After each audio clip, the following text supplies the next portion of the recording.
¿ya? Básicamente ya estamos saltando lo que es el texto, no seguimos el mismo formato del texto, ¿no? No, hay temas que lo obviamos. Bueno, entonces, en principio, al poder verlo, el ejercicio 3 trataba básicamente de una ecuación donde teníamos un recipiente en el cual estaba incorporado, ¿no? Lo que es un manómetro de tuberías, ¿está bien? Que tenía una forma de esta.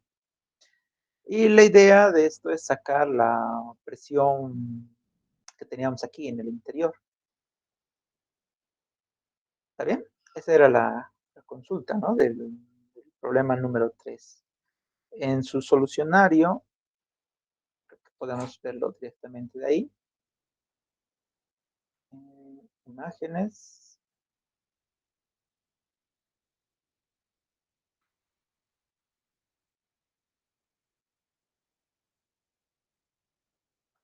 Bien. La consulta era si la presión a la que tenemos ahí de resultado tenía que sumarle la presión atmosférica. Esa era la consulta de su compañero. Y debido a que en un ejercicio anterior hicimos algo similar a este ejercicio y sí le sumamos directamente.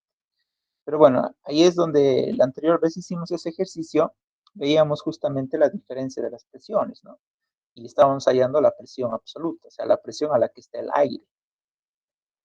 ¿Está bien? A ver, cuando nosotros vemos las ecuaciones de presión, simplemente partimos de algo que es la presión absoluta, igual a la presión atmosférica, más la presión manométrica. ¿Está bien? De ahí es donde partimos, ¿no ven? Entonces, si yo despejo de acá la presión manométrica, ¿a qué va a ser igual? A la presión absoluta menos la presión atmosférica, ¿verdad? Entonces, si quieren, aquí esto lo cambiamos por un menos, igual. ¿Está bien? Así quedaría este cosito. Entonces, ¿qué nos está pidiendo en el ejercicio? Si lo leen bien en el examen, indica, calcule la presión manométrica, ¿ya? Del recipiente en el cual nosotros queremos saber. ¿Está bien? Y ahora, esta presión manométrica es justamente del aire en sí. ¿Está bien? Es una presión manométrica del aire. Pero si quisiéramos sacar nosotros o le sumamos la presión atmosférica a esa presión manométrica, estaríamos obteniendo la presión absoluta del aire en ese punto. ¿Está bien? Y el manómetro no mide eso. ¿Ya? El manómetro, cuando nosotros lo compramos, aquí en Cochabamba, por ejemplo, va a venir calibrado a cero. O sea, internamente ya está compensando la presión atmosférica. Si yo ese manómetro lo llevo a otra parte del mundo, a un lugar, digamos, más alto, mi manómetro me va a marcar una presión diferente a cero. ¿Está bien? ¿Por qué? Porque me va a decir que en esa zona hay menor presión atmosférica. Y como estaba calibrado para donde yo vivo, aquí en Cochabamba, me va a marcar menos de cero. ¿Está bien? Porque arriba, en La Paz, por ejemplo, hay una presión atmosférica menor. Y al contrario, si voy a Santa Cruz, va a haber una presión atmosférica mayor, por lo cual mi manómetro va a subir un poco más arriba que el cero. ¿Está bien? Entonces, el manómetro ya nos está midiendo solamente la presión en ese punto, pero como si estuviera calibrado ya con la presión atmosférica de la zona. Por eso esta ecuación es importante entenderla. Ahora, otra cosa es si yo quiero saber la presión absoluta que está el aire. Ahí sí tengo que sumar la presión manométrica que yo tengo, más la presión atmosférica de la zona, que ya está sobrellevada por el manómetro. ¿Está bien? Entonces, en la ecuación que nos quedaba acá, decíamos que teníamos que generar densidades relativas, ¿verdad? Son los datos que nos da. Y alguien me preguntó ese día en qué unidades va la densidad relativa. En realidad no tiene unidades la densidad relativa, ¿verdad? ¿Por qué? Porque la densidad relativa es la densidad del producto dividido entre la densidad del agua. Por eso es relativa al agua, indica eso. ¿Está bien? Como los dos tienen las mismas unidades, por eso no tiene unidades. Pero bueno, seguramente se han dado cuenta de eso después de un rato. Entonces, al poder sacar de ahí las densidades de cada uno de los componentes, ya simplemente multiplicando por la densidad relativa del agua, ya teníamos las densidades reales de cada elemento, del aceite y del mercurio. ¿Está bien? Ahora, las ecuaciones, así para hacer la igualdad de las presiones, ustedes la pueden desarrollar como gusten. ¿Está bien? Ya sea en un solo lado todos los términos, o como lo que yo hice acá, que lo he ido separando entre los que empujan de un lado y los que empujan del otro. ¿Está bien? De este lado, la presión del aire no es afectada por la gravedad y la altura, que es un gas. ¿Está bien? Solo los fluidos son afectados por la gravedad, densidad y altura que tienen. ¿Está bien? Por eso directamente la presión del aire que está aquí adentro, ¿ya? Que sería la presión absoluta que tiene este circuito, el aire. ¿Está bien? Porque el aire está siendo sometido por la presión atmosférica, más la presión de lo que sería el mercurio, más la presión de este aceite. Entonces, eso es lo que está aumentando la presión interna del aire. ¿Está bien? Pero en contraparte, el agua le ayuda, ¿verdad? Porque el aceite, la atmósfera, el aceite y el mercurio tendrían que empujar el agua para que ingrese dentro del cilindro. Entonces, el agua está yendo en contra.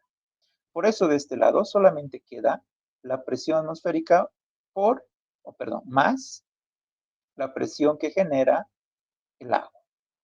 Y eso se iguala a todo lo que empuja del otro lado. La presión atmosférica por un lado, la del aceite y la del mercurio. En este caso, el dato que nos daba para variarlo era la H, que era 20, ¿verdad? 20 centímetros. Entonces, haciendo todo el despeje, acá les ponía una aclaración, que la presión manométrica es igual a la presión del aire menos la presión atmosférica. ¿Está bien? Haciendo ese despeje en acá, solamente nos quedaba de esta forma. Acá tal vez me faltaba colocarle aquí MA, presión manométrica. ¿Está bien? Ahora, pero si yo quisiera la presión del aire en sí, ¿cuál sería? Pues la despejo de acá. Y aquí tendría que aumentarle más 101.3, creo que es, kilopascales. Como hicimos en un ejercicio, cuando queríamos hallar la presión a la cual estaba sometida un punto acá. ¿Está bien? Entonces, ¿qué es lo que ha pasado en esta situación? He estado revisando algunos de sus exámenes y algunos sí lo han hecho la suma acá. Esta presión manométrica más la atmosférica han sacado. ¿Está bien? Tal vez no quedó muy claro a la vez que avanzamos sobre ese tema la diferencia entre la presión manométrica, la absoluta y la atmosférica. Ese ha sido un error de mi parte. Y parte de ustedes que tampoco han consultado más, ¿no? Creí que estaba bien clara esa situación. Pero bueno, en todo caso, si es que en el ejercicio ustedes lo han sumado, pero hay esta operación, o sea, este valor, y lo han sumado a la presión atmosférica a nivel del mar, ya, se los voy a hacer valer. ¿Está bien? Porque simplemente lo que han ido haciendo es despejando y esta en realidad no sería la presión manométrica, sino la presión absoluta, ¿no? Lo que estarían hallando al sumarle ese 101 más.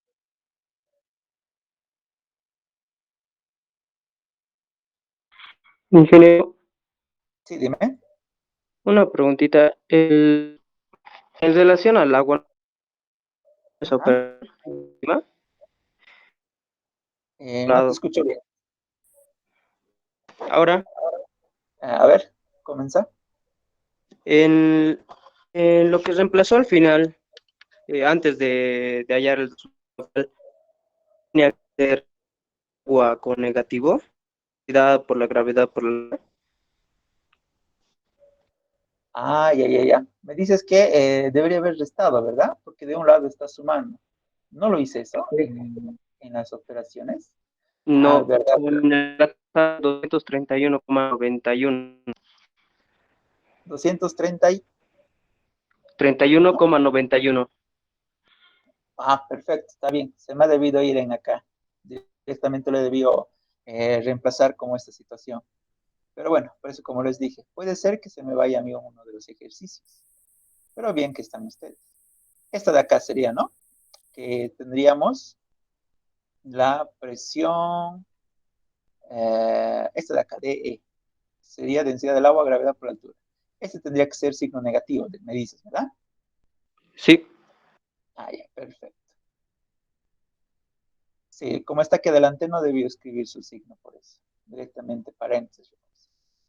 Entonces, ¿cómo nos quedaría? 700 por 0.2 más 1600 por 1.75, ¿ya? Y menos 300, ¿no? Esto dividido entre 1000 por 9.81. ¿Verdad? 231.9. ¿Está bien? Haciendo esa corrección. Voy a tener que corregir los Esa exámenes. sería la respuesta, ¿no, Inge? Esta sería 231.9. Ah, ya, está bien. Gracias, Inge. Seguramente ahora con eso todos los demás ya han podido ver. Con eso ya sabrían su nota también, ¿no? Los que han podido seguir, verlo. De los otros ejercicios, ¿hay alguna otra consulta? ¿Algún error tal vez que he cometido? Ingeniero, en el ejercicio 2, para hallar ¿Ya? el último valor del volumen del gas, Ajá. a mí, por ejemplo, me salió con variación de decimales. Yo utilicé 2 y 1 nomás. Y al revisar las operaciones vi que en alguna parte usted utilizó 3 decimales. Y por ejemplo, en el Mm, último, el valor del sí. gas, el volumen del gas me sale 202,04 metros cúbicos. Y ahí sale 1,995. Referente a esto, ¿verdad? Este ejercicio. Sí, ese que es Mm, 0,0516 era 0,00005. 005. Y en algunas partes hay con 3 decimales. Y por eso creo que varía un poco. Sí, varía. Por eso estábamos hablando, ¿no? Si ustedes van a sacar el BF y BG, dijimos del texto, de las tablas, si tiene 6 decimales, los 6 decimales úsenlo, dijimos en la clase, ¿no? Al inicio. Porque hubo esa consulta. Los redondeamos esos valores que son muy pequeños. Les dije que no, ¿verdad? Simplemente porque tenemos muchos decimales y que son números muy pequeños. Hay muy poca diferencia entre uno y otro. Por eso traten de usar todo. Ahora, si ustedes han comenzado a resolver el ejercicio y han comenzado con estos datos de acá, o sea, aparece en su procedimiento estos datos y lo han ido redondeando en el camino, pues está bien, lo hacemos valer, no hay ningún problema con esa situación. Lo importante es que comencemos con estos datos, sepan de dónde han sacado estos datos. ¿Está bien? Porque si se han equivocado al sacar estos datos, ya el resto ya de antemano está mal, ¿no? Pero si aparecen estos datos, estamos bien con el ejercicio. Ya está bien, ingeniero, gracias. Listo. Ahora, alguien me dijo acá que sacó otro número, ¿ya? Porque utilizó la misma ecuación que vemos en acá. De volumen del fluido es igual a la masa del fluido por el volumen específico del fluido. Al hacer eso nos sale 0,05. Pero si utilizo esta misma ecuación con masa del gas, volumen específico del gas, y saco el volumen del gas, me sale un número diferente, pero sumados no me sale 2 cabalitos, ¿saben? 2 metros cúbicos. ¿Y eso por qué no sale 2 metros cúbicos? Porque no se utilizan todos los decimales. O sea, ahí les va a afectar. ¿Está bien? Si utilizáramos todos los decimales en ambos lados, hallando en este caso esto y hallando también lo que es el volumen del gas, entonces sería cabalito 2 metros cúbicos. ¿Ya? Pero como se redondea en algunos lados, no les va a salir cabalito. ¿Está bien? Pero por esa razón les dije, ¿no? Si ustedes han comenzado con estos datos de acá y han seleccionado bien estos, el resto simplemente voy a comparar que tenga la misma secuencia, ¿no? Por lo menos la masa total sí o sí tiene que ser similar. Tal vez lo han redondeado y lo han puesto 5.1. Puede ser que lo hayan hecho eso. ¿Ya? Pero si veo aquí que han utilizado la ecuación o el valor correcto del volumen específico del vapor o del gas, entonces el redondeo ya se sobreentiende. ¿Está bien? Solamente utilicé más decimales porque me di cuenta que en la mayoría de los ejercicios, o diré, en los ejercicios que está restando en acá, variaba muy poco si utilizaba lo que es menos decimales, o sea, no me daba la respuesta que buscaba. ¿Está bien? Pero si usaba más decimales, se acercaba más a la respuesta. Bien. ¿Alguna otra duda?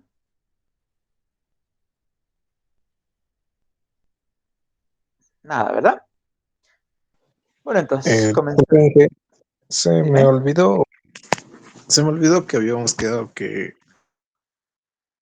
las respuestas solamente tienen que tener un decimal. Igual cuenta si dejé algunos en tres decimales, Sí, las igual cuenta, respuestas. no se hagan tanto lío de eso, ya de los decimales. Como le estoy diciendo, estoy revisando procedimiento, ¿está bien?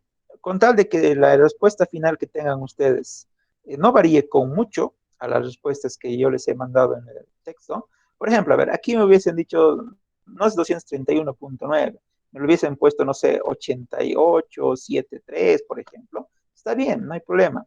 El número que está en acá es el más cercano a lo que estamos buscando. El procedimiento es el que me estoy fijando en este caso. ¿Ya? En el siguiente parcial voy a tratar de poner opciones, A, B, C, D, E. ¿Está bien? Así con diferentes opciones y ustedes solamente encierran el valor correcto. Claro, mostrándome el procedimiento, ¿no? Y viendo.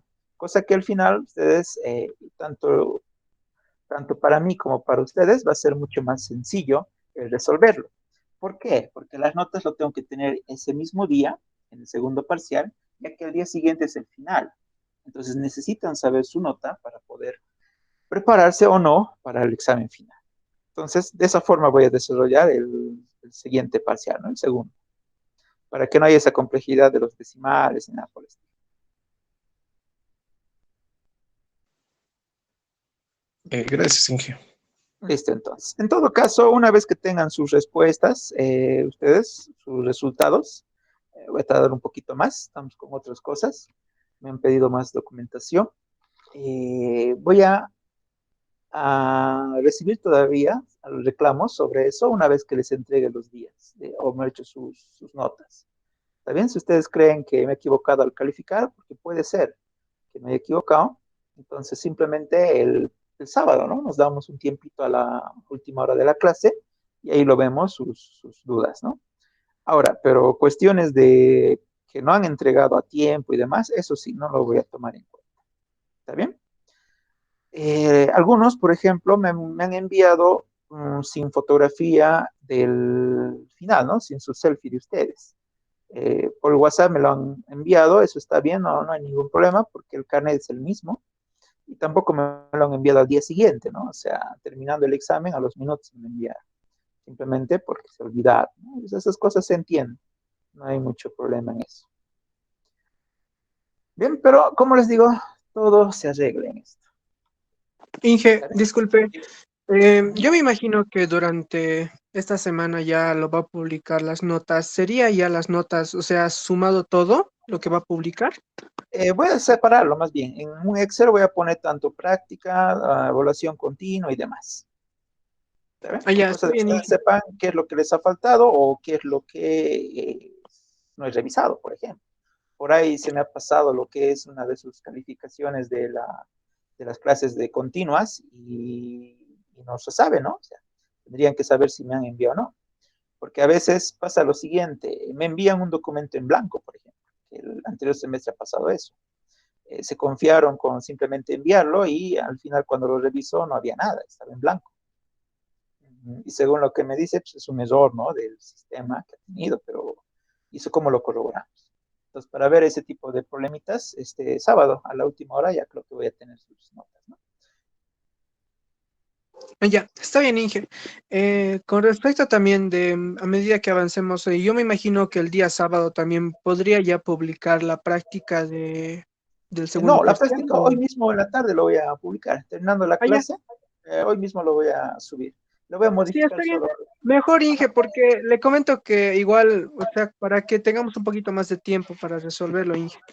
Ya, listo, no hay ningún problema, si esa es la Ya, ya, petición. gracias. Está bien. Ya. Listo, entonces. Entrando a lo que es el cuarto capítulo, tenemos lo que es la termodinámica, energía, trabajo y calor.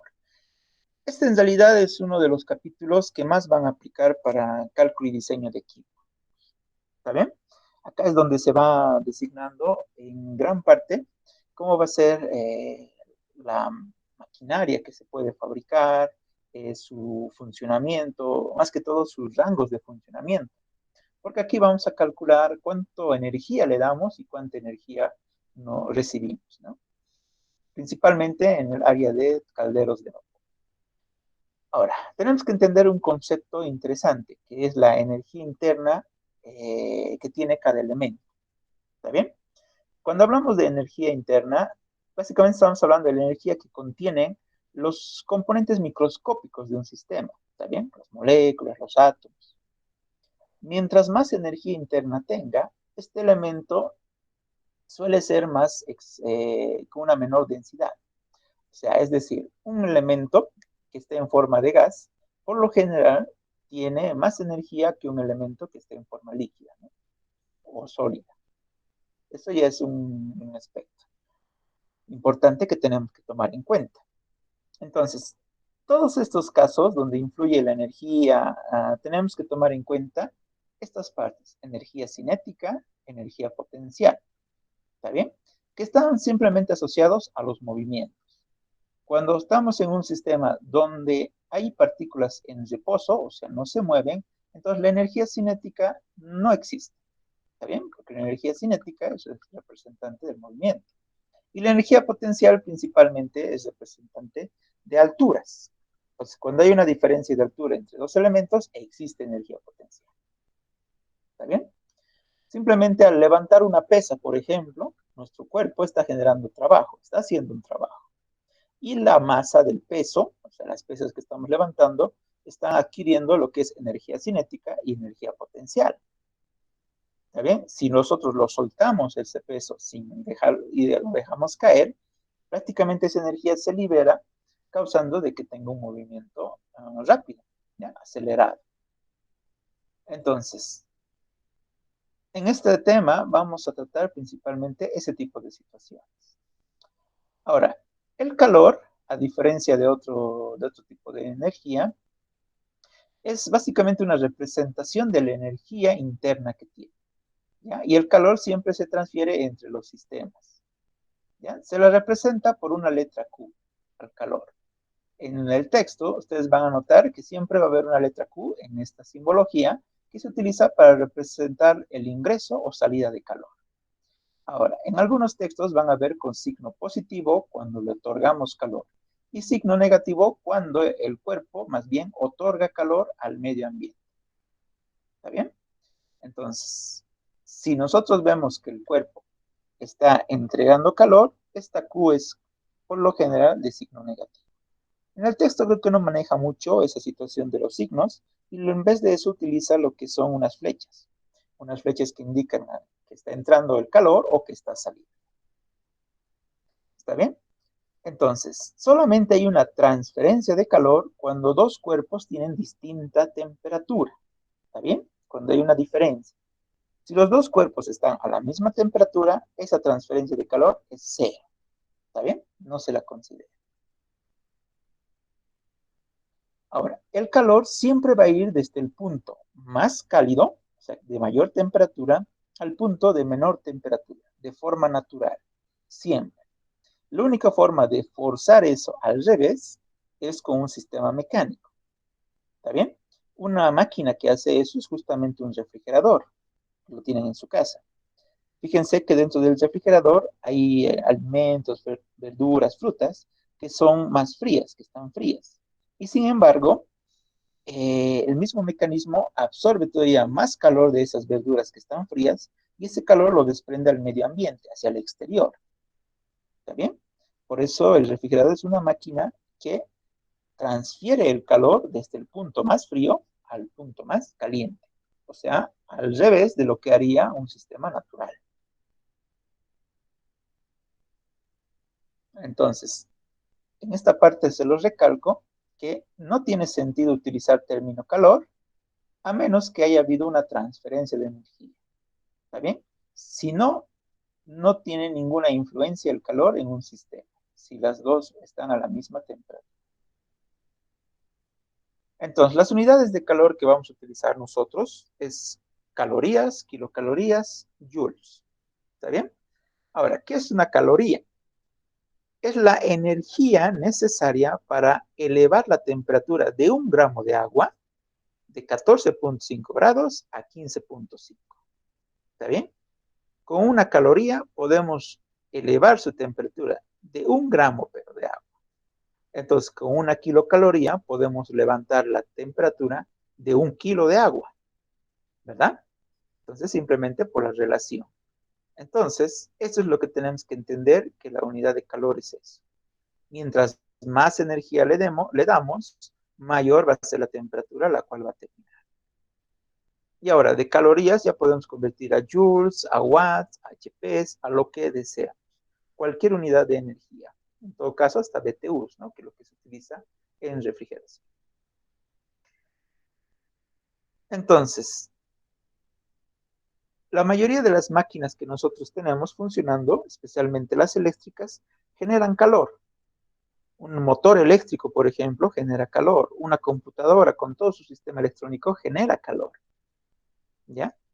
Y ese calor es equivalente a un sistema, ¿ya? Que desprende, o mejor dicho, que transforma la energía que tiene internamente en energía calorífica.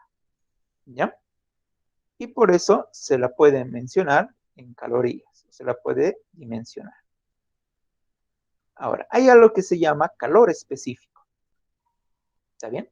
El calor específico es esta ecuación que vemos en acá, donde simplemente es el calor que otorgamos dividido entre una masa y un delta T.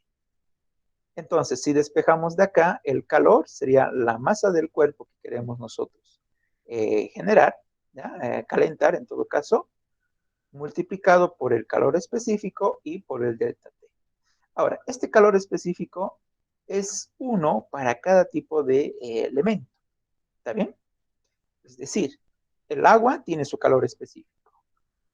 La carne tiene su calor específico.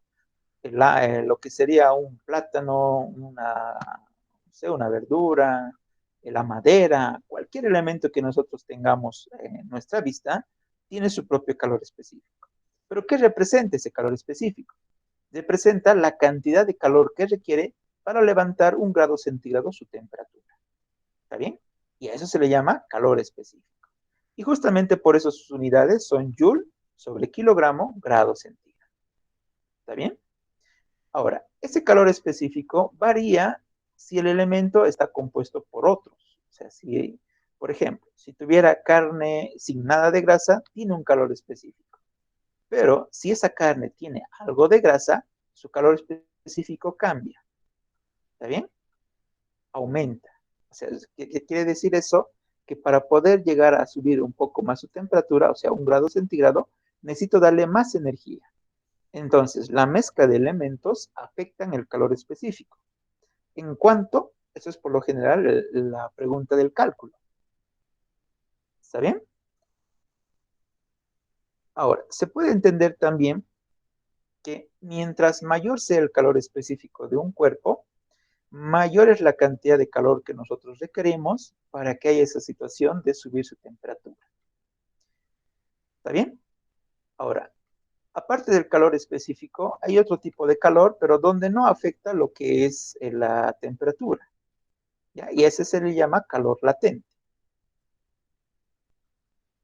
¿Ya?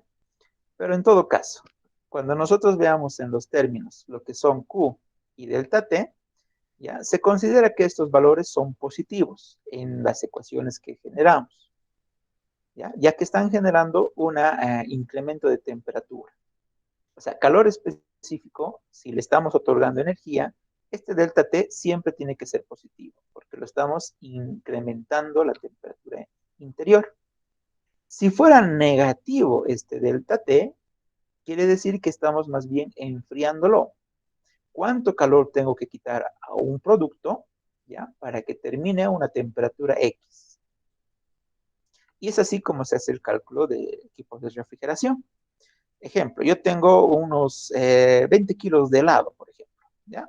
Pero antes de ser helado, es simplemente crema de leche batida. ¿Está bien? Ese es el producto que tengo. Son 20 kilos. cuánto de calor yo necesito retirarlo para poder volverlo hielo o helado, mejor dicho.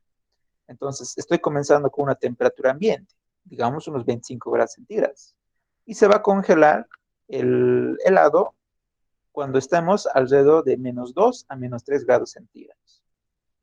Pero no lo puedo dejar a -2 o -3, tengo que bajarlo más todavía para que dure ese enfriamiento, hasta -20, ¿verdad?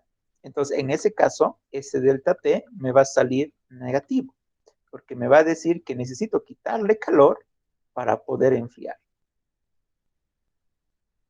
Bien, entonces vamos a encontrar textos, ya sea en el tabla de del texto que tenemos nosotros, o en la tabla de internet, o en cualquier otra tabla, este tipo de situaciones, donde tenemos para cada elemento, ¿ya? Un calor específico.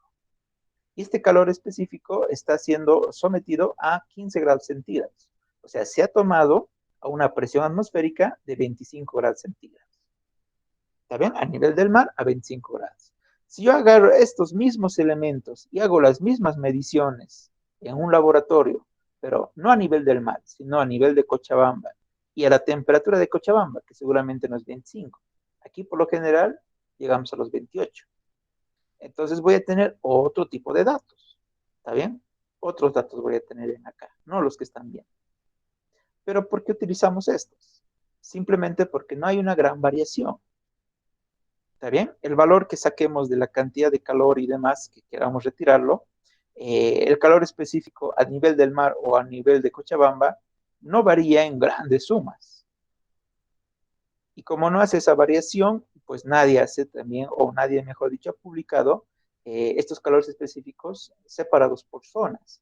Porque imagínense sacar calor específico para La Paz, para Cochabamba, para Santa Cruz, Oruro, y de todos los elementos que hay. Difícil, ¿no? Entonces, lo que sí podemos hacer más bien en Internet, eso sí, hay unas buenas páginas que te pueden hacer esa diferenciación. ¿Por qué? Porque se ha visto que se puede representar el calor específico con una ecuación que depende de la presión atmosférica. ¿Está bien? Y de la temperatura a la cual se lo toma. Entonces, nos va a dar un calor específico, ¿ya? Para esa región y a esa temperatura que está. Entonces, este calor se puede escribir también en calorías, gramo, grado centígrado, como en joule, kilogramo, grado centígrado. Ahora, ¿cuál de estas unidades voy a utilizar? Pues según lo que requiera. Si mis datos están en joules y demás, entonces obligado a esta, ¿no? Pero si está en calorías, puedo utilizar esta también. No hay ningún problema. Son equivalentes entre ellos. Ahora, vean acá que nos da algunos ejemplos de alguna parte que no está a 25 grados. Hielo a -5 grados. Claro, porque el hielo no existe a 25, ¿no? A 25 grados centígrados no es hielo, es agua.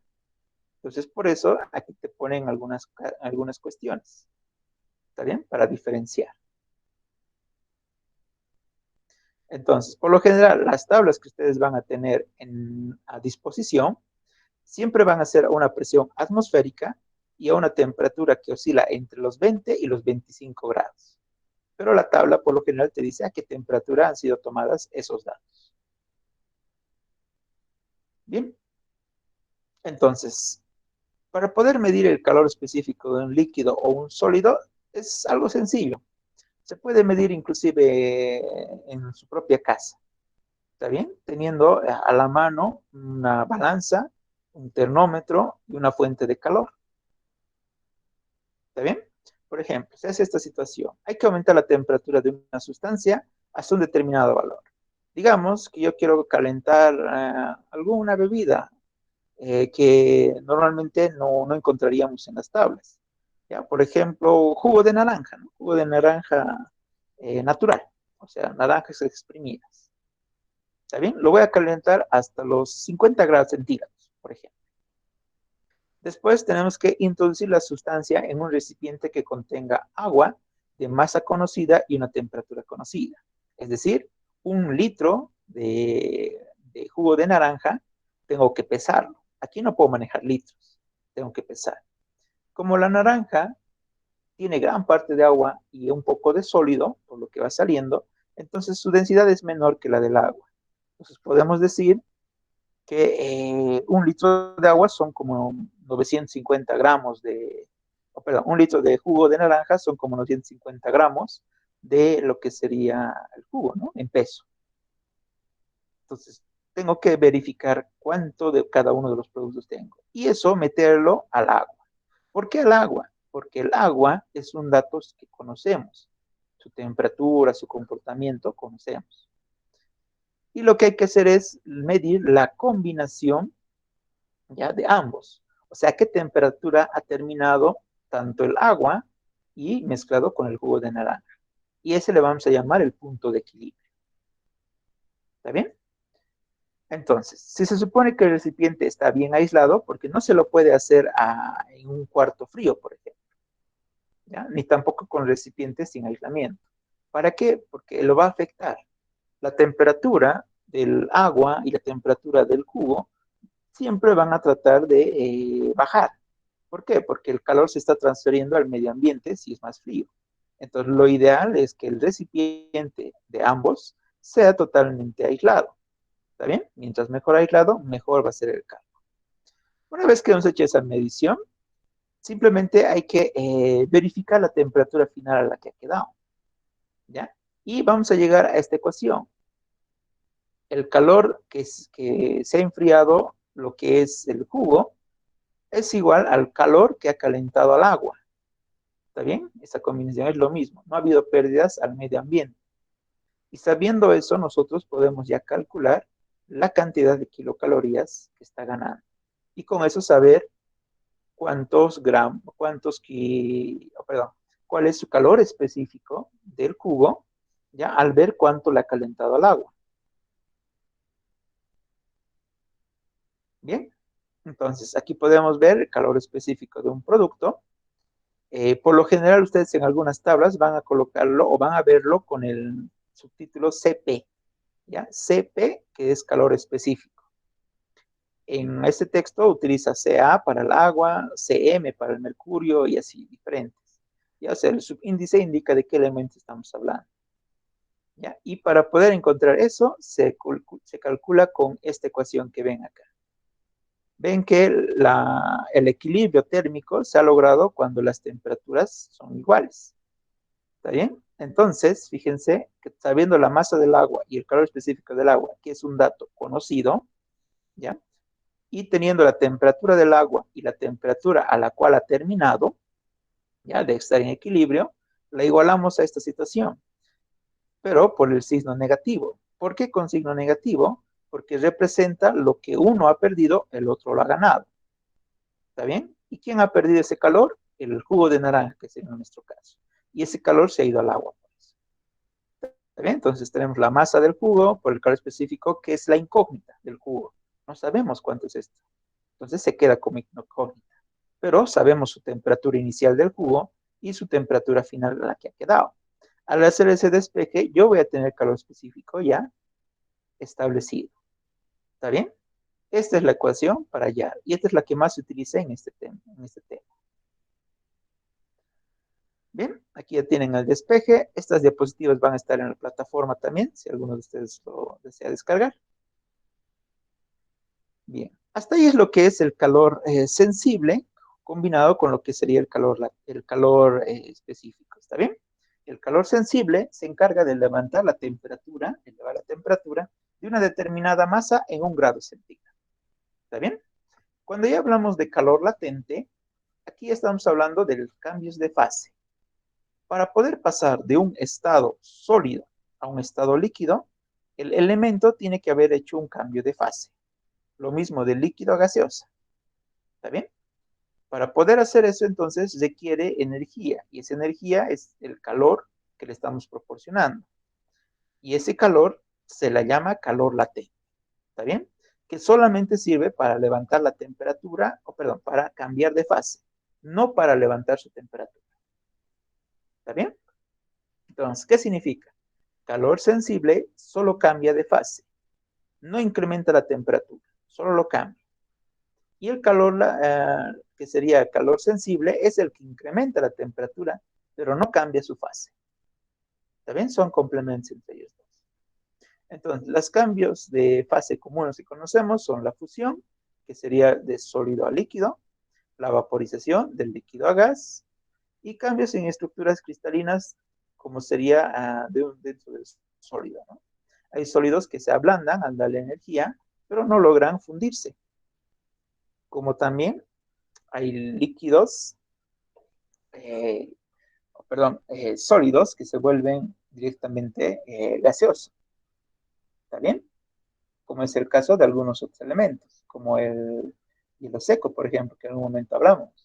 Ese hielo, simplemente al calentarse un poco, ya comienza a evaporarse, ¿no? Se vuelve agua o líquido, mejor dicho.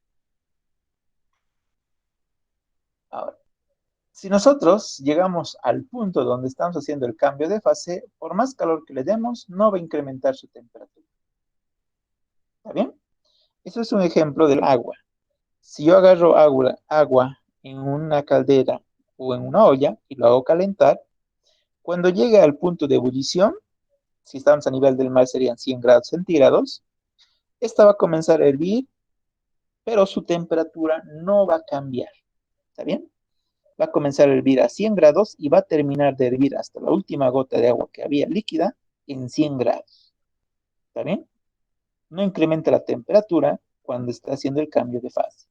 Simplemente el calor que le estamos proporcionando lo absorbe el elemento para cambiar de fase, no para incrementar su temperatura. Ahora, ¿qué pasa si cerramos en un recipiente, como en un caldero de vapor, ese vapor que ha sido evaporado por el agua hirviendo? Simplemente al darle más calor al vapor, yo voy a generar que se expanda más y por lo cual voy a tener una mayor presión dentro del caldero. ¿Está bien? Entonces, una vez que termina de cambiar de fase, el calor que le damos, lo que va a hacer es volver a incrementar su temperatura. O sea, vuelve a volverse calor sensible.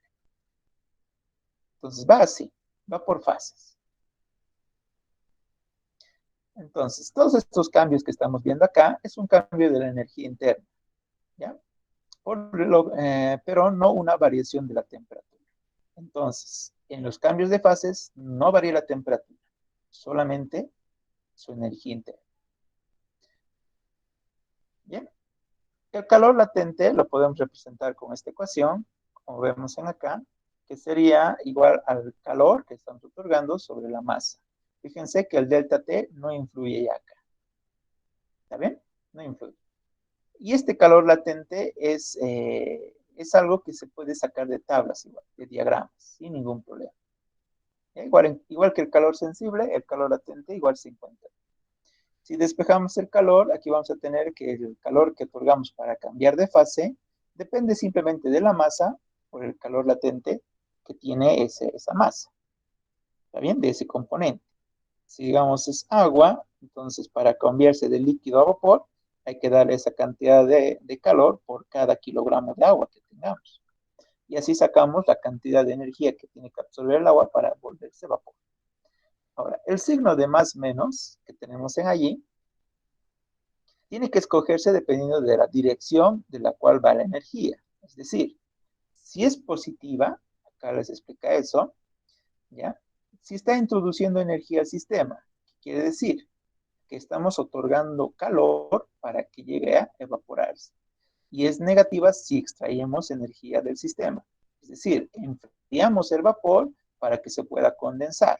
¿Está bien? De gaseoso a líquido. Bien, o del líquido a sólido, ¿no? También puede ser. Ahora, el calor latente de la fusión no es lo mismo que el calor latente de la evaporación. ¿Está bien? O sea, el calor que yo le doy para poder, ejemplo, hielo. Calor latente que necesito darle para volverlo líquido no va a ser el mismo valor que el calor latente que necesito darle para volverlo gaseoso, de líquido gaseoso. Son valores diferentes. ¿Por qué? Porque prácticamente ambos tienen energías internas diferentes, por lo cual se requiere diferente tipo de energía, diferente cantidad de energía para cambiar la fase. ¿Está bien? Entonces, el calor latente de fusión es el término que se utiliza cuando el cambio de fase en cuestión se refiere a una fusión o una solidificación. ¿Está bien? De líquido a sólido. Entonces, es esa energía que le estamos otorgando suficiente para romper todos los enlaces intermoleculares que tiene. ¿Está bien? Un sólido tiene muchos enlaces entre ellos, y esos enlaces, mientras más rígidos sean, más rígido también es el material compuesto. Es decir, un pedazo de hierro, si ustedes se dan cuenta, tengo que darle mucha energía para volverlo casi fluido y recién moldearlo. Mientras que un pedazo de aluminio, por ejemplo, si le doy una cantidad de energía suficiente, fácilmente ya se vuelve líquido. Inclusive se puede moldear. Entonces, por eso, mientras el elemento tenga mayor enlace de moléculas, mayor es la energía que tengo que dar. ¿Está bien? Ahora, acá influye algunos elementos interesantes que tienen puntos de fusión muy elevados. ¿Está bien? Vamos a verlo iguales en la clase. Hay algunos elementos que tienen un calor latente muy elevado. Ahora, el calor de vaporización es el que se utiliza para transformarlo de la fase líquida a la fase gaseosa. Todos los elementos en realidad se pueden volver de líquido a gaseoso, simplemente dándole energía. Y eso le llamamos vaporizar. ¿Está bien? Ahora, estas tablas, por ejemplo, en acá podemos ver algunos elementos que se utilizan para calores latentes y de vaporización. Y vayan a ver que son diferentes, ¿no? Por ejemplo, podemos tener el oro, ¿vale? Su punto de fusión es 1063 grados centígrados, es decir, aquí cambia de estado. Calor latente de fusión es 6.44 por 10 a la 4 joules por cada kilogramo de oro que tenga. Su punto de ebullición ya es mucho mayor, es 2660. ¿Qué significa esto? Que acá solamente estamos cambiando de sólido a líquido. Pero si yo quiero convertirlo de líquido a gaseoso, tendría que llegar a esta temperatura. ¿Está bien? Y para lograr evaporar el oro, yo necesito darle esta cantidad de calor. 1.58 por 10 a la 6. O sea, 10 a la 6. Estamos hablando millones. ¿Está bien? Es decir, 1.58 millones de joules a cada kilogramo de oro para evaporar. Es mucha energía. Y por eso en algunas situaciones no se usa eso de la vaporización en los metales. Pero en otros elementos, sí, es más fácil darle calor y evaporar completamente. ¿Está bien? Entonces, por ejemplo, el oxígeno, ¿cuándo se vuelve sólido? Cuando estamos a unas temperaturas menores a 218.79 grados centígrados. O sea, en temperaturas muy, muy frías, el oxígeno se puede volver sólido. O sea, se puede congelar, en otras palabras.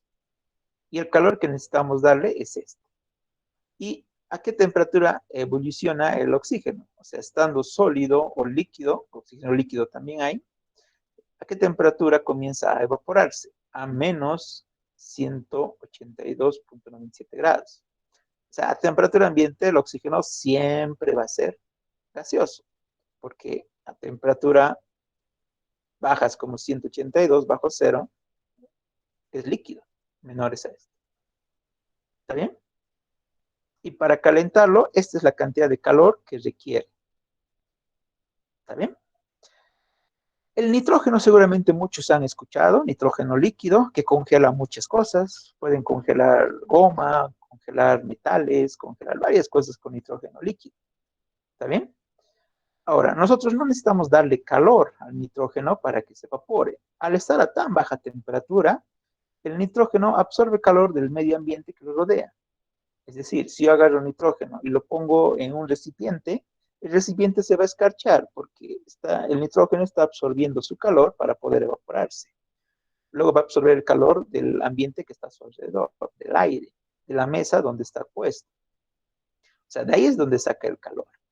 Pero otros elementos ya hay que darle más calor para poder evaporarlo. Este es el caso de que tenemos temperaturas de ebullición mayores a la temperatura ambiente. Si es menor, el mismo elemento absorbe el calor del medio que lo rodea. Pero si es mayor, no, hay que darle ese calor. ¿Está bien? Y aquí podemos ver un diagrama justamente de los cambios de fase que existen, ¿no? Por ejemplo, esto es del hielo. Tenemos hielo a menos 30 grados centígrados. La energía interna que tiene es cero prácticamente esa temperatura. ¿Qué significa tener energía interna cero? Básicamente que no hay ningún movimiento de moléculas en su interior. Es decir, está tan frío o tan congelado o solidificado que no se detecta movimiento. Muchos elementos de la tabla periódica tienen energía interna cero, porque no hay una reacción a nada. ¿Está bien? Los sólidos especialmente son de esa forma. Una persona igual ya no tiene energía interna cuando no hay reacciones químicas en su interior. ¿Está bien? Es decir, cuando fallece una persona, su energía se vuelve cero.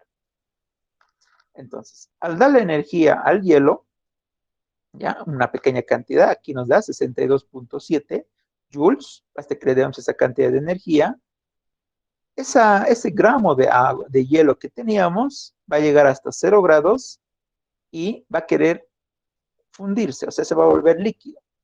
Pero en el proceso vamos a tener hielo nadando en agua. ¿Está bien? Y este valor que vemos acá, donde la temperatura no sube, se mantiene, al darle energía, simplemente le estamos convirtiendo de sólido a líquido, pero no le estamos incrementando su temperatura. Entonces, el hielo va a terminar siendo hielo y solamente se va a volver agua a 0 grados. ¿Está bien? Comienza a descongelarse a 0 y termina a descongelarse a 0 grados. El calor que le estemos dando constantemente lo absorbe para cambiar de fase. Por eso no incrementa de temperatura. Es como cuando damos a una persona suficiente comida para que viva. No va a engordar, ¿verdad? Va a comer lo suficiente para vivir. Por eso no incrementa su peso. Pero ya cuando estamos en la zona líquida, mientras más calor le demos, mayor es su incremento de temperatura. ¿Por qué? Porque aquí el agua está absorbiendo todo el calor que le otorgamos. Y es hasta 815 joules cuando llegamos a los 100 grados centígrados. ¿Está bien? Cuando llegamos a 100 grados centígrados, el agua, que estaba totalmente líquido, ese gramito de agua, para volverlo vapor, necesitamos darle mucha energía. ¿Está bien? Fíjense que con poca energía lo hemos vuelto de sólido a líquido. Pero para volverlo de líquido a gaseoso, necesitamos darle mucho más. De 815 hasta 3070. Con 3070 joules, recién podemos volverlo totalmente vapor. ¿Está bien? Entonces, mientras tanto, todo el calor que le estemos otorgando, el agua líquida lo va absorbiendo para cambiar de fase. Y así. Y una vez que llegamos a evaporar todo el agua que había dentro, todo lo que estaba líquido, y solamente nos queda vapor, otra vez podemos incrementar su calor para que su temperatura siga subiendo. ¿Está bien? Y podamos llegar a la temperatura donde llegamos al último estado, que es el plasma. Pero por lo general eso no se utiliza, ¿no?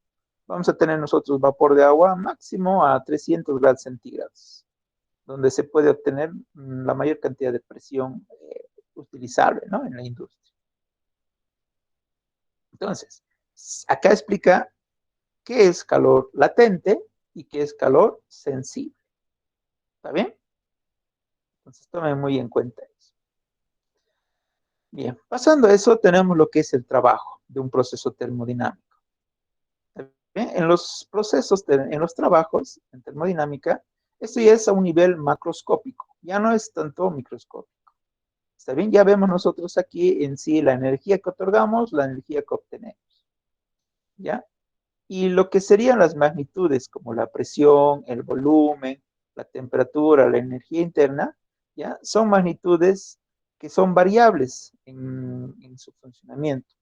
Es decir, si yo tengo un caldero de vapor, al principio voy a tener una presión 1, un volumen 1, una temperatura 1, una energía interna del agua 1. Al darle calor, al darle energía, estoy haciendo variar eso. Por eso se le llaman variables del estado. porque va a ir subiendo y subiendo la presión, el volumen y la temperatura. Entonces, podemos identificar en cualquier punto de nuestro circuito, ¿ya? Estas variables de estado. Es decir, si yo tuviera este diagrama, en cualquiera de estos puntos, aquí al medio, a un costado y demás, si yo quiero, puedo ir sacándole la presión a la cual está, la temperatura a la cual está, en este caso son 100 grados, la energía interna que tiene en ese punto y demás. O sea, estos son datos que podemos encontrar en cualquier momento. Ya, aquí les pongo un ejemplo. En el caso de un gas contenido en un recipiente, puede ser un gas cualquiera, alcohol, puede ser un refrigerante, cualquiera. Si está en equilibrio térmico interno, es decir, no está generando calor ni absorbiendo, ¿ya? Es decir, está a la misma temperatura que el medio ambiente, todas las partes del gas que estén en la misma presión y temperatura van a ser iguales. ¿Está bien? Entonces, dentro del recipiente, ya sea el líquido o ya sea el gas que tengamos ahí, va a tener la misma presión y la misma temperatura. ¿Está bien? No importa si está en fase gaseosa o en fase líquida. Si están dentro de un recipiente, pero aclaro eso. Ahora, cuando generamos un trabajo, siempre va a haber transferencia. ¿Está bien? ¿Qué transferimos? Principalmente energía. Entonces, si tenemos los valores distintos a 0, se tiene un lugar de transferencia de energía. ¿Está bien? A través de los límites del sistema. ¿A qué nos referimos con límites? Una máquina termodinámica, ¿está bien? Una máquina cualquiera que funcione con transferencia de calor, como un refrigerador, siempre va a otorgar energía hacia el exterior. ¿Cómo lo hace? Un refrigerador, si ustedes lo tocan en la parte trasera de su heladera, del refrigerador, es caliente, ¿verdad? Ese calor es por el condensador. Ese calor se va al medio ambiente. O sea, el refrigerador transmite, ¿ya? O transfiere calor que tiene dentro hacia el exterior. ¿Y quién lo va a absorber? El aire. ¿Está bien? Pero eso ya es fuera de nuestro sistema. Por eso la energía se puede transmitir entre sistemas de análisis que tengamos. Entonces, toda la energía que el refrigerador envía hacia el exterior es igual a la energía que le han ido otorgando los alimentos que tenemos dentro del equipo. ¿Está bien? Verduras, frutas, comida, lo que tenga. Pero bueno, a partir de eso, el trabajo se puede representar de una ecuación, ya se puede representar como una ecuación, en la cual tenemos que el diferencial de trabajo es igual a la fuerza por un diferencial de movimiento, que en este caso sería radial, ¿no? Entonces, para que haya trabajo tiene que haber una variación. Principalmente en este tipo de casos la variación va a ser volumétrica. Es decir, el volumen tiene que cambiar de un punto al otro. Si existe esa situación, ¿está bien? Existe trabajo. Pero si se ha mantenido en el mismo lugar, aunque hayamos variado las otras variables, ¿no? Digamos, hemos variado la presión, temperatura, pero se mantiene en el mismo nivel, entonces significa que estamos en el mismo, o sea, no hay trabajo ahí se vuelve cero.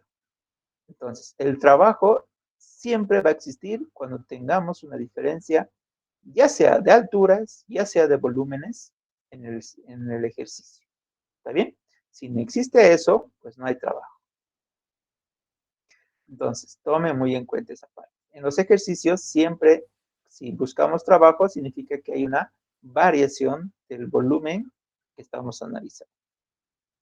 Ahora, este B, este volumen, diferencial de volumen, va a ser negativo, ¿ya? O positivo.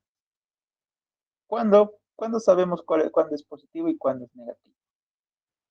Entonces, acá nos dice, ¿no? Si se comprime el gas, el diferencial de B es negativo. ¿Está bien? Y el trabajo realizado sobre el gas es positivo, porque con este signo negativo que tenemos, el diferencial se vuelve positivo. ¿Está bien? Pero si expandimos el gas, el diferencial de volumen es positivo y el trabajo realizado sobre el gas es negativo. Es decir, al comprimirlo, ¿ya? Se está generando un trabajo. Pero al expandirlo, al separarlo, no estamos generando trabajo, sino el mismo proceso está haciendo esa operación. Si el volumen permanece constante, el trabajo realizado sobre el gas es cero. ¿Está bien? Lo que les decía. Si no hay movimiento, se vuelve cero directamente el trabajo. ¿Está bien? Haciendo la integral para hacer desaparecer lo que es la parte diferencial, simplemente quedamos, ¿no?, en una constante, que es la presión, ya si es que es constante, por el diferencial del volumen final, volumen inicial, ¿no? Entonces, el trabajo realizado sobre un gas es un proceso cuasi estático. ¿Qué quiere decir cuasi? Quiere decir que es casi, ¿está bien? Casi, pero no. O sea, cuasi estático quiere decir que es casi estático, pero hay un movimiento.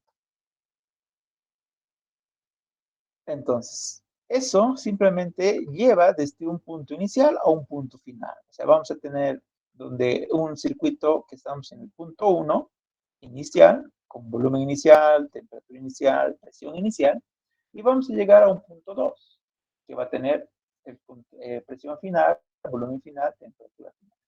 ¿Está bien? Y dependiendo de la configuración que tengamos, vamos a tener el diferencial del volumen por la presión positiva o negativa. ¿Está bien? Ahora, podemos ver aquí unos análisis de esos aspectos. Por ejemplo, si aquí nosotros tenemos para el caso de compresión de un gas que está contenido en un cilindro, ¿ya? El trabajo realizado depende de la trayectoria que sigue el estado inicial y el final. Entonces, acá tenemos nosotros una presión inicial y un volumen inicial. Y después vamos a ir directamente hasta el punto final con el volumen final. ¿Está bien? Entonces, ¿cómo se ha logrado hacer esto? Si nuestro sistema funciona como este diagrama, como este otro, ¿ya? Vamos a tener diferentes funciones. Por ejemplo, acá tenemos que el trabajo es igual a la presión inicial por el volumen final menos volumen inicial. Y aquí al revés, tenemos presión final multiplicado por volumen inicial, poder final, menos volumen inicial. Y si tenemos un diagrama de esta forma, donde no va hacia un punto, sino en forma de curva, tenemos que tener la ecuación de esta curva. ¿Está bien? Entonces, ¿cómo responde esta curva? ¿Bajo qué? Si no es curva y es una recta, entonces, ¿qué pendiente tiene? ¿No ve? Seguramente en física se acordarán que han sacado las ecuaciones de una línea, ¿no?, donde sabían la pendiente para poder hallar. ¿Está bien? Entonces, a partir de eso, aparece lo que es la primera ley de la termodinámica. Entonces, la primera ley también nos indica que una variación de la energía en un sistema, ¿ya?, se produce una energía interna. Cuando hay la variación de trabajo y calor, entonces se produce energía interna. Entonces, esta energía interna es igual a la suma del calor transferido más el trabajo realizado con esta transferencia. ¿Está bien? Al hacer la suma, vamos a tener un delta energía interna. ¿Qué significa este delta? Energía interna final menos energía interna inicial, ¿verdad? Por lo general, vamos a tener energía interna inicial 0, o vamos a suponer que es 0. Y la final es la que queremos hallar. Bien, entonces, en el caso acá, donde no le estemos dando calor, es decir, que el calor es 0, no le otorgamos ninguna energía, simplemente la energía interna va a ser igual al trabajo. ¿Está bien? ¿Y eso cuándo va a pasar? Cuando no hay una transferencia ni del cilindro hacia el exterior, ni del exterior hacia el cilindro. Por eso acá nos dice en el que toda la superficie del émbolo son aislantes perfectos. ¿Está bien? No hay nada de interacción de temperatura. Eso es pero imposible, ¿no? No se puede generar. Siempre vamos a tener una pequeña transferencia. Por más aislado que esté un cuerpo, siempre va a haber una transferencia. Muy pequeña, pero va a haber. Por eso se utiliza eso del cuasi. ¿Está bien? Es más que todo. Ahora, si el proceso, si son procesos muy rápidos en la transferencia de calor, ¿ya? Se puede identificar también procesos que son mucho más lentos. En todo caso, si es muy rápido o muy lento, se puede considerar que el calor que se esté incorporando igual sigue siendo cero, ¿no? En ese caso sigue siendo cero y se vuelve solamente el trabajo. Ahora, ¿cuándo vamos a tener al revés? Donde no hay trabajo, pero tenemos lo que es variación o calor. Pues difícilmente, ¿no? Porque dijimos, el trabajo solamente sucede cuando el volumen cambia. Si el volumen no cambia, entonces no ha habido ningún trabajo, o sea, no ha habido un movimiento. Entonces, por lo cual, si no hay trabajo, tampoco va a haber energía, ya que si yo le doy energía, obligatoriamente tiene que cambiar el volumen. O aumenta la presión para mantener el volumen. ¿Está bien? Pero eso es lo que tenemos que analizar en cada uno de los ejercicios que hagamos. Y en esos casos donde aumentamos la presión para que no haya una diferencia de alturas o de volúmenes, entonces solo en ese caso vamos a tener nosotros que la energía interna es igual al calor, ¿ya? Y ese proceso se le llama proceso isocor. Isocor. Ese es ese proceso donde tenemos solamente afección por el calor y no por el trabajo. Ahora, ¿y cuándo va a ser cero la energía interna? Cuando el calor sea igual al negativo del trabajo. ¿Está bien? Ya dijimos, ¿no? El trabajo puede llegar a ser negativo. ¿De qué depende? De simplemente del diferencial de B. Aquí arriba podemos ver eso. ¿Ya? Que dijimos, si B es negativo, entonces P va a ser positivo. O sea, todo este va a ser positivo. Pero si es positivo el diferencial de B, se va a volver negativo. Entonces, en ese caso puede llegar a ser esta igualdad. ¿Está bien? Donde tenemos que el calor es igual a menos el trabajo. Y ahí la energía interna es cero. ¿Está bien? Entonces, con toda la ecuación que vemos en acá, despejando y sacando de la integral, tenemos esto, ¿no? Que trabajo es igual al número de mol por el número de Reynolds, por la temperatura, por el logaritmo natural del volumen inicial sobre el volumen final. Esta es la ecuación que vamos a utilizar mayormente.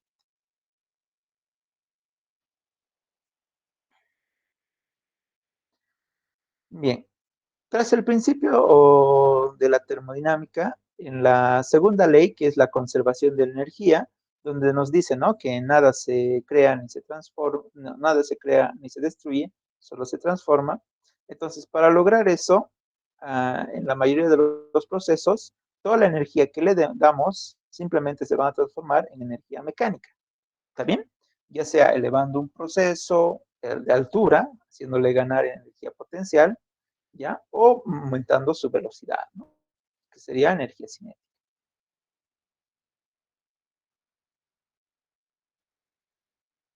Bien. Ahora, ejemplo de una máquina térmica, una máquina de vapor, por ejemplo.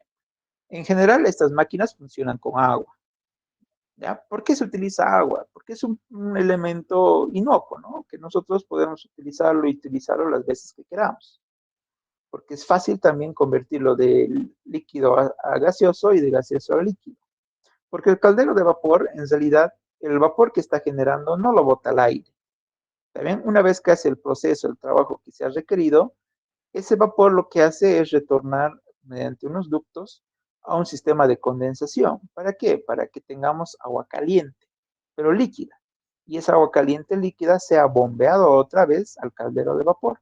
Cosa que incrementando un poco su temperatura, simplemente volvemos a hacer hervir esa agua y de esa forma generamos más vapor. ¿Está bien? Claro que hay pérdidas en fugas y demás cosas, pero casi todo el vapor que sale vuelve en forma líquida después de un proceso de enfriamiento.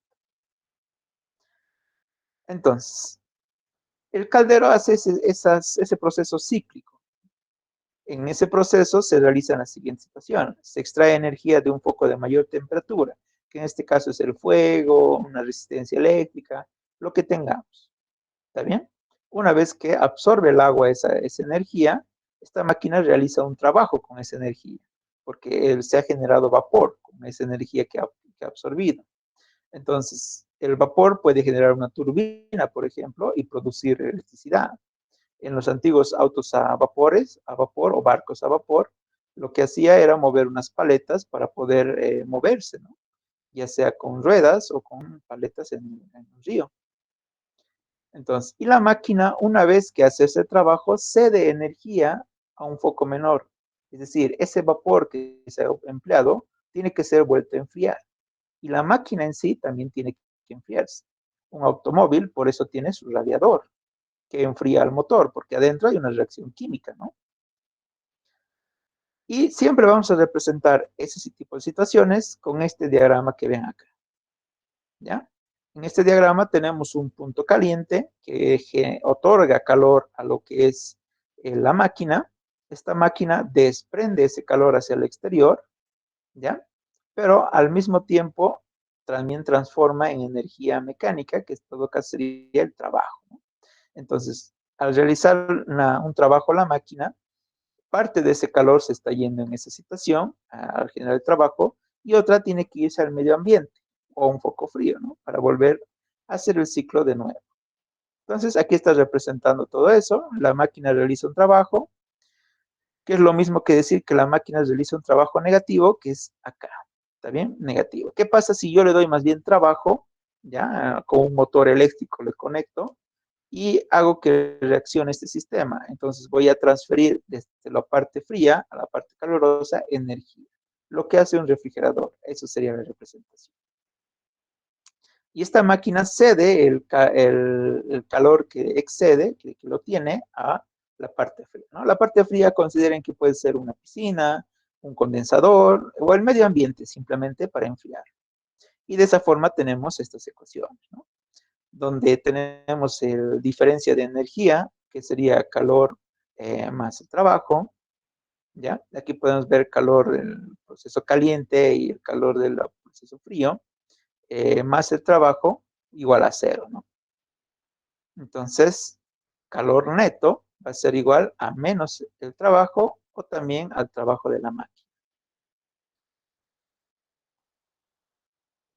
Bien, acá tenemos algunas consideraciones respecto a lo que estamos hablando, ¿no? Al final, lo que vamos a utilizar más que todo es esta ecuación que vemos acá. En acá podemos ver el rendimiento de una máquina. ¿Está bien?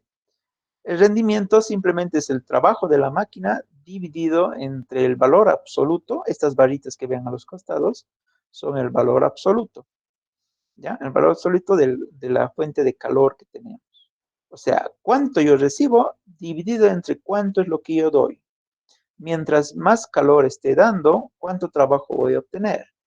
Si este rendimiento es menor a 1, significa que perdemos o que la máquina no es eficiente, ¿no? Que el calor que está ganando no lo vuelve trabajo. Y por lo general todas las máquinas son así, menores a 1. Un motor eléctrico, por ejemplo, su rendimiento oscila entre 75% y un 90%. Nunca van a encontrar un motor eléctrico de 100%. ¿Por qué? Porque parte de la energía eléctrica que le estamos dando, que sería el calor si quieren, eso se transforma en calor que desprende al medio ambiente. Por eso la carcasa es caliente, hay fricción en los rodamientos, en el aceite, perdón, en el rotor que tiene. Entonces, todas esas cositas van absorbiendo parte de la energía que le están otorgando, ¿ya? Y generando calor con esa energía, y el resto se vuelve energía mecánica, que podemos usar para levantar algo. ¿Está bien? Entonces, aquí tenemos las ecuaciones correspondientes, y esta es la que quedaría, ¿no? Una de estas se utiliza para encontrar el resto. Bien. Entonces, ¿cuándo vamos a tener que el rendimiento es 1? Cuando la máquina es perfecta. Es decir, todo el calor que yo le doy se va al trabajo. Nada se va a pérdidas en partes que se van a enfriar. No existe esto, por si acaso. ¿Está bien? O sea, el calor que se va hacia el exterior, cero. ¿Verdad? Eso sería una máquina perfecta ideal, pero que no hay en la vida actual. Por eso se le llama la máquina imposible, ¿no? Siempre va a haber una pérdida hacia los puntos más fríos. Ahora, cuando hablamos de proceso reversible y proceso irreversible, estamos hablando de lo siguiente. En el reversible son aquellos en el cual el sistema puede devolverse a las condiciones iniciales. ¿Está bien? El agua, por ejemplo, el hacer hervir agua es un proceso reversible. Yo lo puedo volver vapor, si lo enfrío, lo vuelvo líquido. O sea, no ha habido ningún cambio. Pero también hay procesos que son irreversibles, donde no se cumple esta situación. Por lo general, todos los procesos reales son irreversibles. Ejemplo, para poder obtener papel, yo he tenido que talar árboles. Esos árboles lo he tenido que hacer un proceso, cortado, prensado y todo eso para tener un papel, con procesos químicos y todo. Ahora, ese papel yo no lo puedo volver a formar como un árbol, con vida y todo, que siga creciendo. Por eso es un proceso irreversible. La generación de plástico, por ejemplo. El plástico se obtiene a partir de los hidrocarburos. Si yo fundo ese plástico de nuevo, no voy a obtener un hidrocarburo. ¿Está bien? No voy a volver a obtener, por ejemplo, lo que era envase, ¿verdad? De donde se ha obtenido. Y casi todos los procesos son similares, no son reversibles. ¿Está bien? Lo que ustedes comen también no lo pueden devolver y que vuelva a ser lo que han comido, ¿no? Eso es imposible. Todo proceso que haya sido efectuado, entonces, es irreversible, ¿no? Bien. Ahora, claro que hay algunos que sí. Por ejemplo, aparte de lo que sería el agua, hay algunos equipos que se puede volver, ¿no? Reversible. Por ejemplo, la fundición de los metales. Un metal, el oro, por ejemplo, si nosotros lo fundimos, le estamos dando energía, le damos trabajo al manipularlo, al prensarlo, para formar, digamos, un anillo. Ese anillo, si yo lo vuelvo a fundir, pues vuelve a ser oro, ¿no ve? Pues ese es un proceso reversible.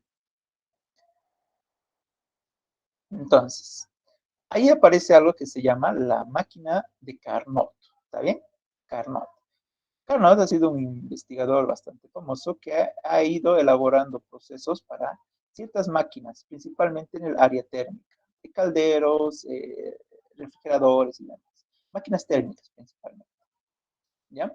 En el cual menciona que se tiene que utilizar un ciclo reversible para poder generar energía eficientemente. ¿Está bien? Y mientras más reversible sea, más eficiente es la máquina.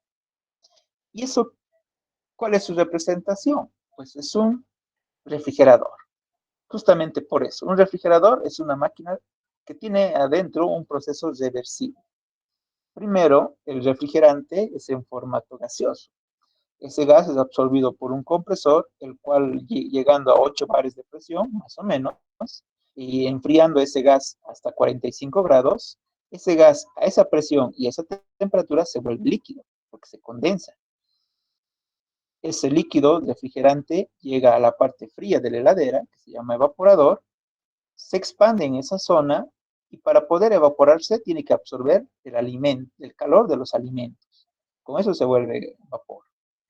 Y una vez que está vaporizado, regresa al compresor y vuelve a hacer el mismo ciclo otra vez. ¿Está bien? O sea, de líquido gaseoso. Líquido gaseoso. Es un proceso reversible. Y por eso estas máquinas tienen una eficiencia enorme. La peor de las heladeras tiene una eficiencia del 300%.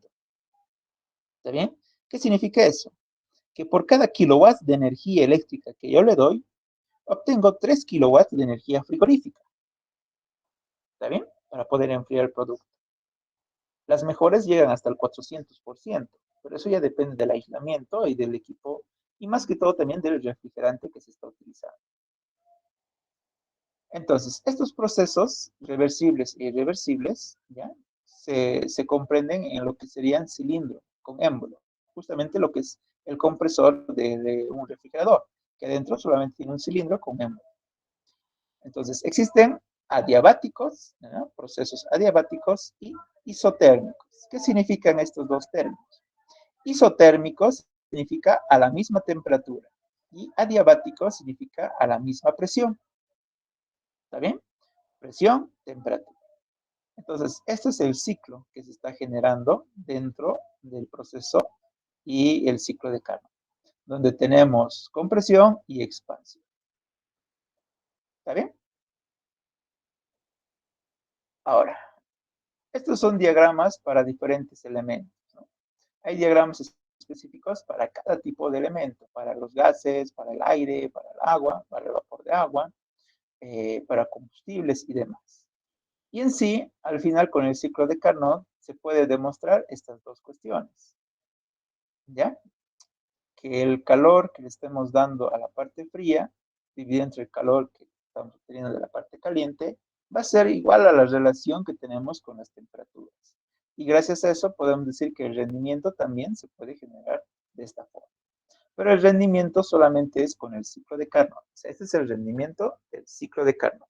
El rendimiento que hemos visto el anterior, más antes, es simplemente el rendimiento mecánico. ¿Está bien? Entonces, esta eficiencia va a ser 0 si las temperaturas son iguales. O sea, no le estamos dando nada, ni calor, ni nada. Entonces, por lo cual, las temperaturas se mantienen. ¿No ve? Entonces, va a ser 1 menos 1 es 0. Eso representa eso. La eficiencia aumenta si la temperatura que tenemos nosotros crece, la temperatura de calor, y disminuye la temperatura fría. Tiene la máxima eficiencia si esta TF es 0. ¿Está bien? Solamente en esos casos tiene una eficiencia del 100%. Pero como hemos podido ver, no podemos llegar a eso, porque el equipo tendría que ser muy aislado, ¿no? Entonces, STF es simplemente el foco, ¿no? Foco frío, que llamamos, el cuerpo frío. Bien. En el texto, ustedes van a poder verlo en el tema 5, si no me equivoco, que ya va eso. ¿Ya? O sea, el tema 5 es de calor y demás, y no el tema 4. Ah, no, perdón, ese es análisis, masa y energía. No, estoy mal. Entonces, creo que es el 4 nomás en este texto. Después, buscando también algunas otras tablas que estábamos mencionando en la anterior clase, encontré las que usaba, ¿no? Análisis de energía y sistemas cerrados. Esas tablas que vemos en acá son las que lo voy a subir a la plataforma, ¿ya? Estas son las que utiliza el ingeniero Torrejón en sus clases normales, ¿no? Está en portugués, pero se entiende bastante bien. Agua saturada, tabla en función de la temperatura. Ahora, si comparamos con nuestras tablas que tenemos nosotros, hay una pequeña variación. ¿Está bien? No es la misma. Varía en algunos términos, en algunos datos, más que todo en números. A ver, por ejemplo, podemos ver en acá, agua saturada y aquí agua saturada. ¿Está bien? Es la misma tabla. Hagamos la comparación a 5 grados centígrados, tenemos estos valores, ¿no? Comienza en 87.21 la presión. Aquí tenemos 87.25. ¿Está bien? Ahora, ¿por qué hay esa diferencia? Porque esta tabla es a nivel del mar, la del texto, mientras que esta tabla de acá no es a nivel del mar. ¿Está bien? Es a una altura un poco superior. O sea, como está en portugués, o sea, no está a nivel del mar, sino es un poco más arriba. Y por eso varía este valor tan pequeño, ¿verdad? Aquí es menor presión y aquí es mayor, con ese 5 y el otro 4. Porque a nivel del mar hay mayor presión atmosférica. Por eso más que todo. ¿Está bien? Y los demás datos igualmente, ¿no? Varía con una cantidad muy pequeña. Por ejemplo, acá tenemos vapor saturado, 147, 118. Vapor saturado, 147,03. ¿No? Y el otro es 118. Ahora, ¿cuál vamos a utilizar de las tablas para los ejercicios? Simplemente las tablas del texto. Vamos a seguir usando. Esta de acá les voy a proporcionar porque ya tiene de otros elementos. ¿Está bien? Que el texto no lo tiene. A ver, agua líquida comprimida, sólido. Aquí, por ejemplo, del amoníaco. ¿Está bien? Esta es una tabla para el amoníaco. Y el texto no lo tiene. Entonces, si el ejercicio habla del amoníaco, esa es la tabla que tenemos que usar. No importa que sea diferente en valores, ¿está bien? Eso es porque no tenemos esa tabla en el otro texto. Bien, ahora el amoníaco es un refrigerante. Entonces, cuando hablemos de refrigerantes, ahí es donde vamos a ver. El dióxido de carbono también está presente acá, su diagrama. Ahora, el dióxido de carbono, ¿para qué se utiliza? Es un refrigerante también el dióxido de carbono. ¿Está bien? Y es uno de los refrigerantes más usados en alimentos. ¿Por qué razón? Porque el dióxido de carbono es lo que nosotros exhalamos al respirar. Entonces, no es dañino ni para el medio ambiente ni para nosotros. ¿Está bien? Es como tener otro humano respirando ahí. ¿Ya? Por eso el dióxido de carbono es muy, muy usado en refrigeración, especialmente cuando queremos enfriar muy rápidamente productos.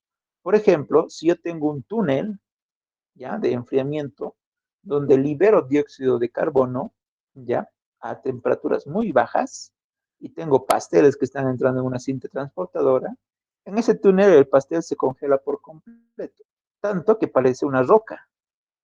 La crema, el chapulín, todo se vuelve sólido. ¿Está bien? Porque lo estoy enfriando muy bruscamente. Y como lo puedes impregnar directamente al producto, por eso el dióxido de carbono es muy utilizado como refrigerante para alimentos. Acá, por ejemplo, tenemos lo que es el 410. Es un refrigerante utilizado en aires acondicionados. ¿Ya? Eso tampoco lo tenemos en el texto. 410 en los diferentes estados, ¿no? Sobrecalentado, sobreenfriado y demás. Del 134 lo tenemos en el texto, pero aquí también lo tenemos. En todo caso, yo les voy a decir, ¿no?, con qué tablas utilizar o con qué tablas seleccionar para que tengan la misma respuesta que la solución que les voy a proporcionar. Del nitrógeno, ¿ya? Igual, ¿no? Nitrógeno sobreenfriado, sobrecalentado. Metano, ¿ya?, un hidrocarburo. Actualmente el metano se quiere utilizar como un refrigerante alternativo. Al ser un gas que no daña a las personas, no es tan tóxico, a menos que te intoxiques respirando por metano nomás, pero difícilmente va a pasar eso. Quieren meterlo como refrigerante.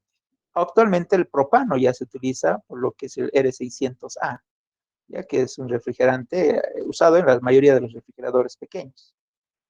Entonces, esta tabla, igual en la plataforma, lo voy a subir terminando la clase. ¿Está bien? ¿Alguna duda, consulta hasta el momento? La diapositiva más lo va a subir. Sí, lo voy a subir apenas terminando la clase. El video más del día de hoy. Gracias. ¿Listo? A ver, creo que es este. Disculpen, que estaba grabando porque ahorita cuando me fijaba y parece que no. Uy, creo que no. ¿Se me ha olvidado? Bueno, a ver, Chao. voy a tener que hacer la clase posterior. Sí, recién está grabando. No. Cuéntame, Di. No me habilitaron la grabación directa por el Meet, según lo que me comentan, porque no tengo suficientes alumnos. Arriba de 100 alumnos recién habilitaron esas situaciones. Pero bueno, entonces la diapositiva, voy a buscar el video del anterior semestre y esa las voy a subir. Es la misma explicación. ¿Está bien? Pero los ejercicios que vamos a resolver ahora sí los voy a grabar, ¿no? Es lo que estamos queriendo hacer. Disculpa, no me había fijado para nada. Bien, entonces, abarca varios temas esto del trabajo y lo que es la transferencia de calor. Son varios, ¿no? Las máquinas térmicas, pues como les decía, el trabajo neto y lo que sería el resto, ¿no?, en turbinas. Entonces estamos hablando del tema 6, el 5 y el 4. Esos serían más que todo. Bien, entonces al momento de hacer los ejercicios, vamos a comenzar a trabajar. Bien, por el momento, un pequeño descanso, por favor, se me ha secado la garganta.